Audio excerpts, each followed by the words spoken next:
This is Make it plain. Make it plain. MIP With Masamela Matfumo. Mark Thompson. Make it plain. Get woke. Ladies and gentlemen, a much awaited book is out. We have been blessed by his epic tweet threads, which are Black history threads. But now he's got a book coming out. Everybody's talking about it. We look forward to all of you having it and what a difference it's going to make. Black AF History, the Un-Whitewashed Story of America by our dear brother, Michael Harriot of the Griot. Michael, how are you, my brother? Congratulations on the book.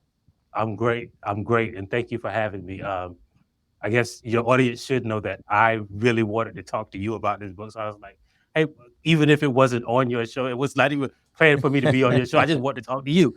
Right. No, we were just going to talk, y'all. I said, well, now let's share this experience with the audience so they can participate in it. Well, again, man, congratulations. First of all, tell us about the evolution of this, because, again, we can count on you. We go on Twitter, or I guess we have to call it X now, whatever it is. And I still call it Twitter. Right.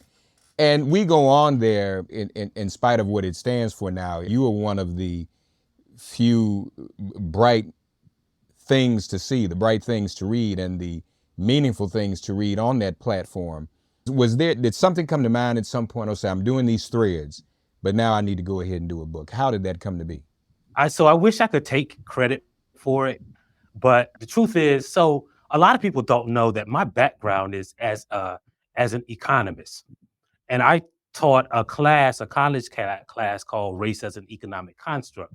So a lot of those Twitter threads come from that. But I was actually pitching a book to publishers called White Peopleology. And it's basically based on my belief that you can't understand the concept of race in America by examining Black people. Like, we didn't create the concept of race. We don't perpetuate white supremacy. To understand it, you got to understand white people. Well, the subtitle of that book was something that the publishers had never heard of. And so every time I went into a publisher, they were like, yeah, we want to do the book, but how about 2 books? And one is on that stuff you do on Twitter. And I was like, yeah. Well, when we signed the deal, they decided to flip the order of the books because, again, the subtitle of White Peopleology was a subject that they'd never heard of when I initially signed the deal. And the subtitle was Toward a More Critical Race Theory. And they were like, well, nobody's ever heard of critical race theory. This was back in 2019. They were like, nobody ever heard of critical race theory. And so thus we did this first book first. And now everybody's heard of critical race theory. So it probably would have been better for me to get that book out of the way. Indeed. Black AF History, y'all. So you also, which is characteristic of your voice, your articles on the Griot, the Twitter threads, you give anecdotes about your own life, your own story, your relatives growing up. And that's one of the things that makes it more meaningful. Is the audience for Black AF History everyone? Because as I read it, of course it's for everyone. But man, this really could be a textbook. And you have even some study guides and quizzes in it.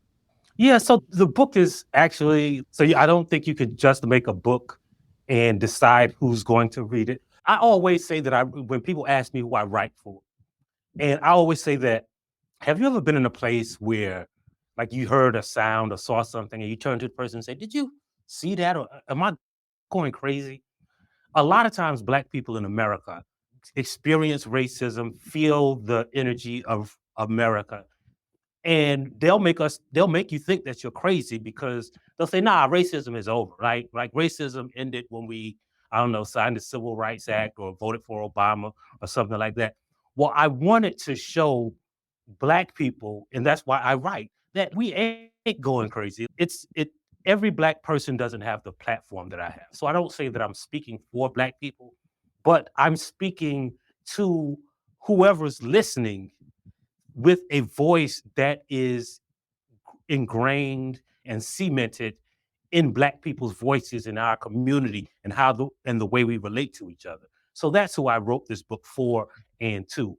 when we talked about getting together this way, you had mentioned wanting to have a chat about religion. And I'd like to touch on that in the book because that is foundational to the history of this hemisphere, if not the world. But your book gets into that.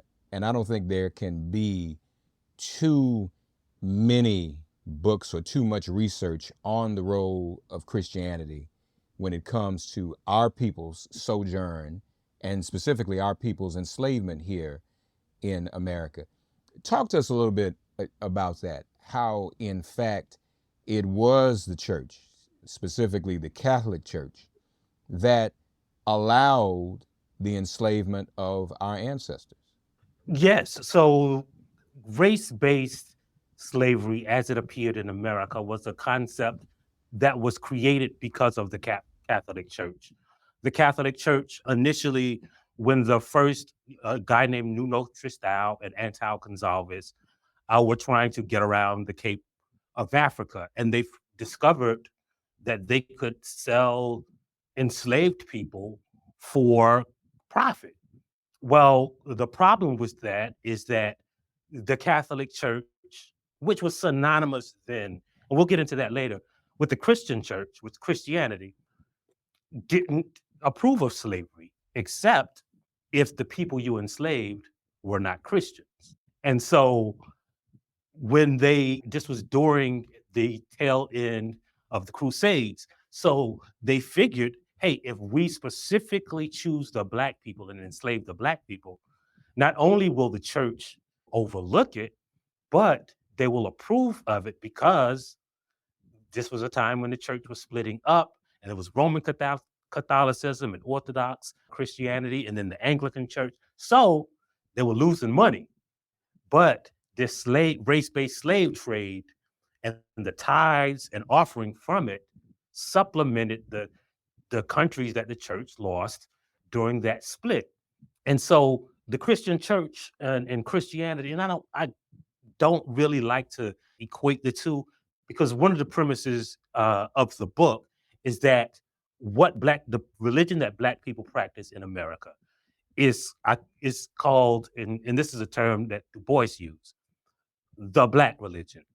And it's a solely different form or almost a different kind of Christianity than what we equate with Catholicism, Protestantism, or what was created before. As a matter of fact, just back to that early conversation, that the Catholic Church, or as you said, as you lay out in the book, the Christian Church was having, when they arrived over here in this hemisphere, the so-called New World. At first, there was the enslavement of the natives, but who also weren't Christian. But the church said, well, don't do that to them. And many of them were also dying out because of the diseases that the Europeans were bringing. As I was reading your book, I couldn't help but think the Europeans were the original COVID. That's what they were. When they came over, they just wiped people out, folks. That's just really how it was. And there were no masks, and nobody knew anything about that. But then the Catholic Church said, okay, well, do not enslave those native so-called Indians. Instead, since Portugal had a monopoly, to use an economic term, on human trafficking, because of its, as you write in the book, and Michael Folks really lays out the history of Spain and Portugal, how Portugal got involved in human trafficking. Because Portugal had a monopoly in that market. He said, wait a minute, y'all got a good thing here. Just use the humans that you're trafficking out of Africa. So while the church was playing its role of being, I guess, Christian and benevolent toward the natives in terms of enslavement, even though they were killing them with diseases, the church was not so when it came to Africans, to your argument, because we as Africans weren't Christian. Right. And what people have to realize is that, so the first charter of Virginia, the goal was to civilize the savage, what they call the savages, right?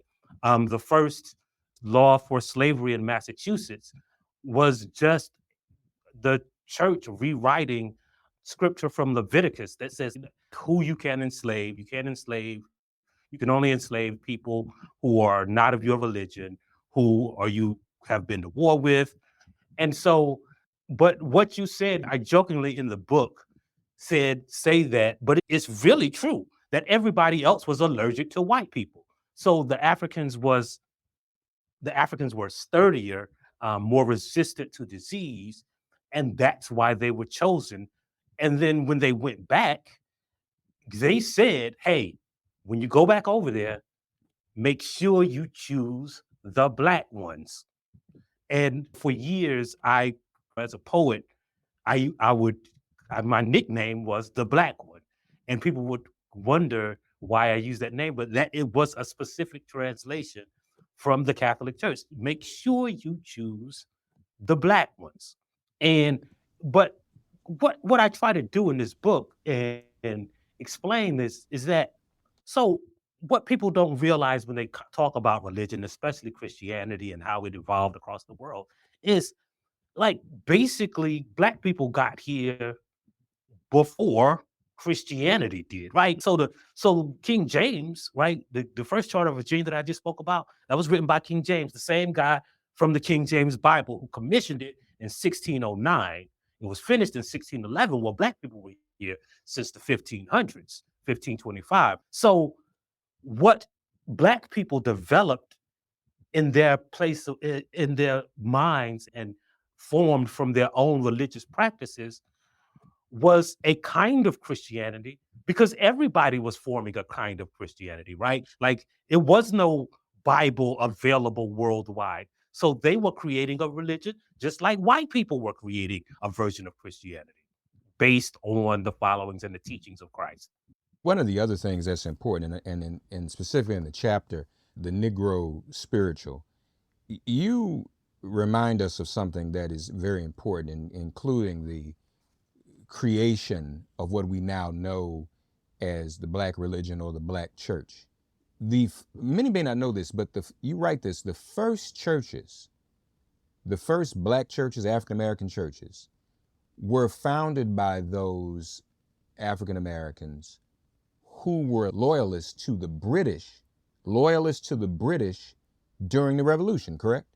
Right, right. And one of the things that I talk about with this book is that when you write history from the perspective of black people, you learn a different version of history. So in this history book, right, you see it through the eyes of black people. So it wasn't just like British loyalists and then American patriots. It was just two different kinds of white people fighting. And the black people chose the side that would most likely affect their freedom. They didn't have a political side in the battle. They didn't have taxation or an economic favorite. They was choosing freedom. And the British offered that.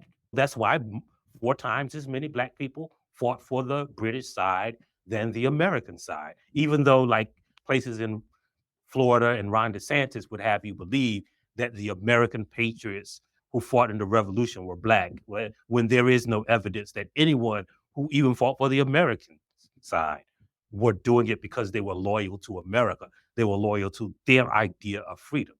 That's very important. And hence, I think it's also important to note, you have really the Second Amendment as a result of black folks setting themselves free. And you write about the Stono Rebellion.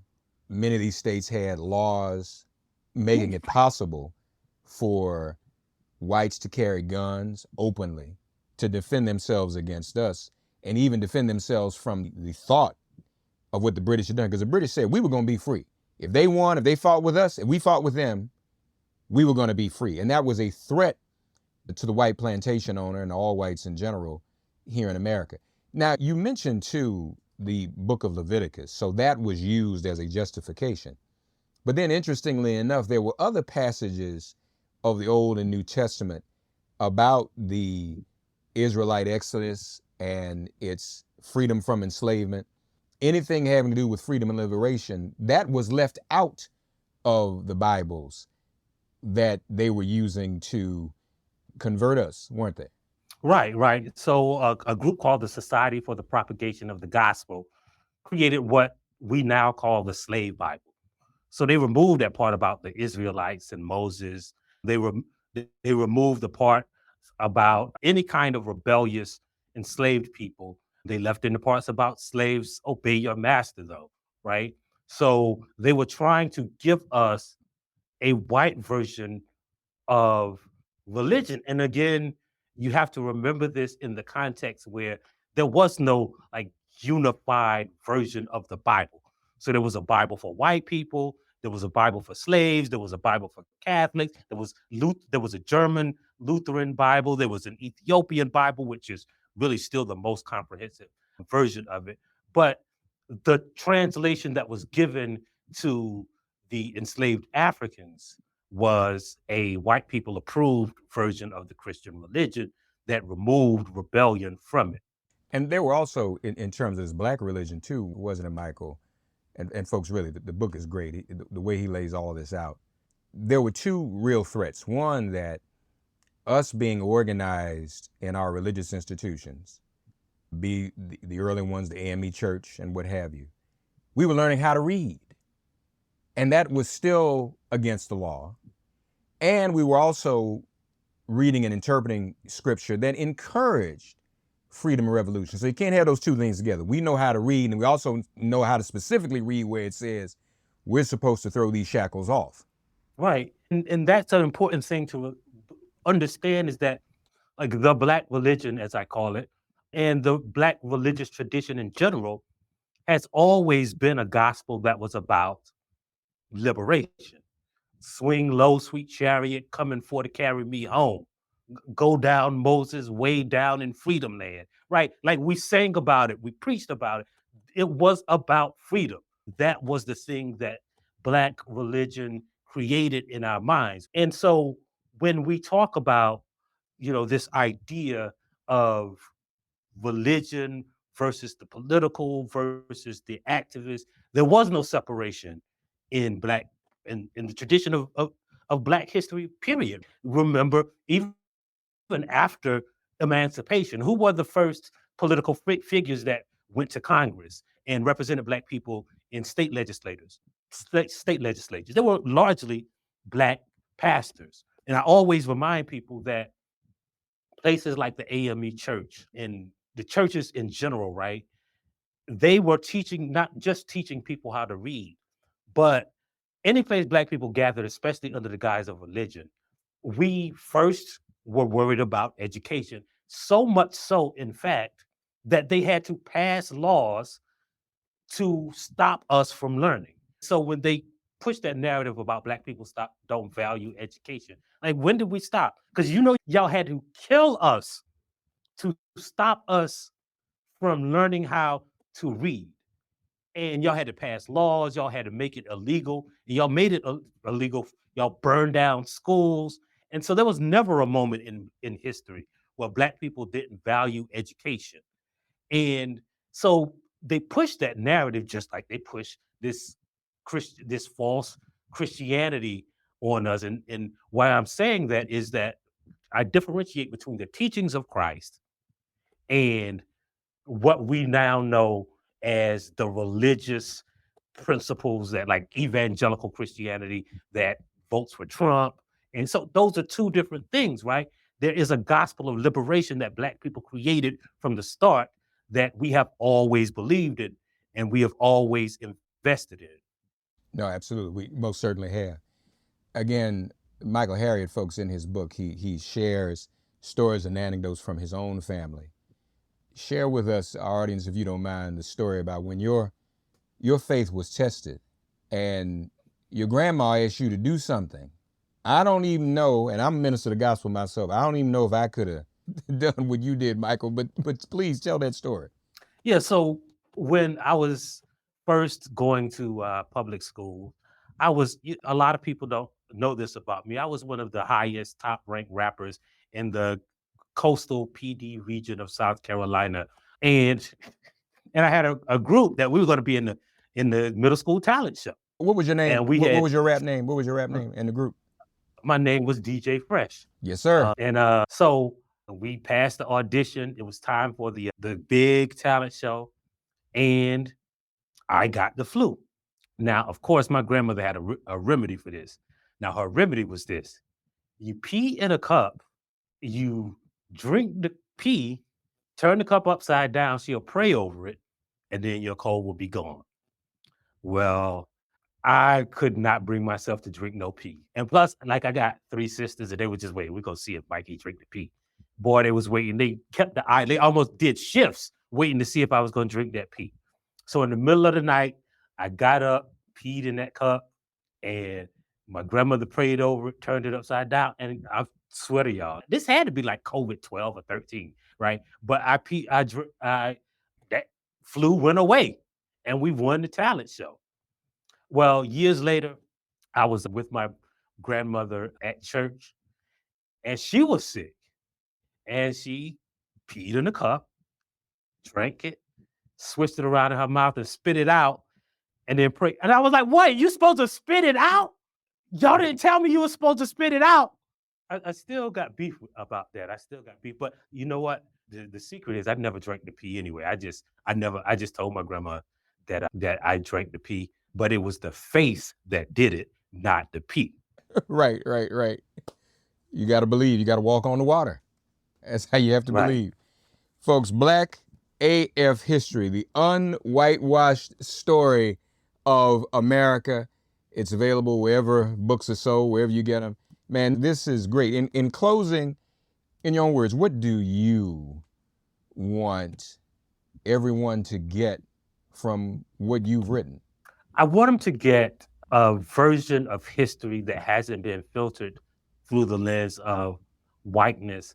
And even when we talk about history, it's always rooted in oppression and not triumph. And what I believe is that when you think about Black people being brought and dragged to America with nothing, no family in a lot of cases, no possessions, no language, nothing. And coming here and building the biggest economic superpower that has ever existed on this planet, and then being free and building schools and churches and communities and houses of worship and places to commune amongst ourselves. And in a very short time, is basically the blink of an eye in the long arc of history.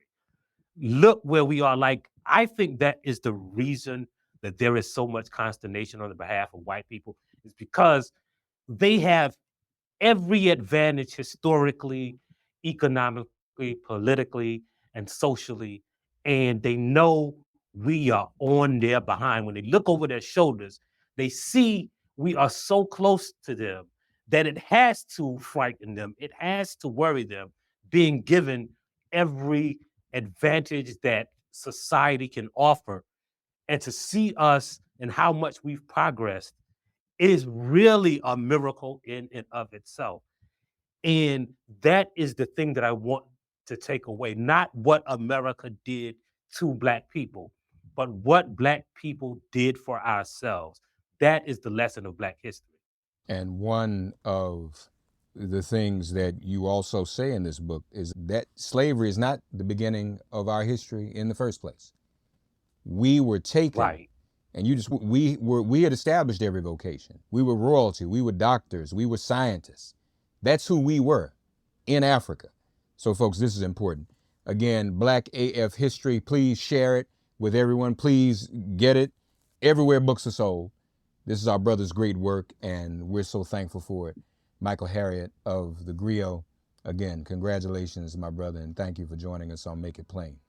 Thanks for getting woke and listening to Make It Plain. As always, perform an act of kindness on behalf of an elder or young person. Write a letter to a sister brother who just so happens to find her or himself incarcerated.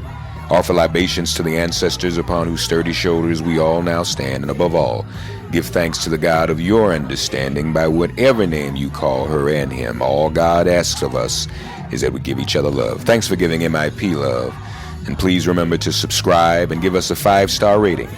If all hearts and minds are clear, it has been made plain.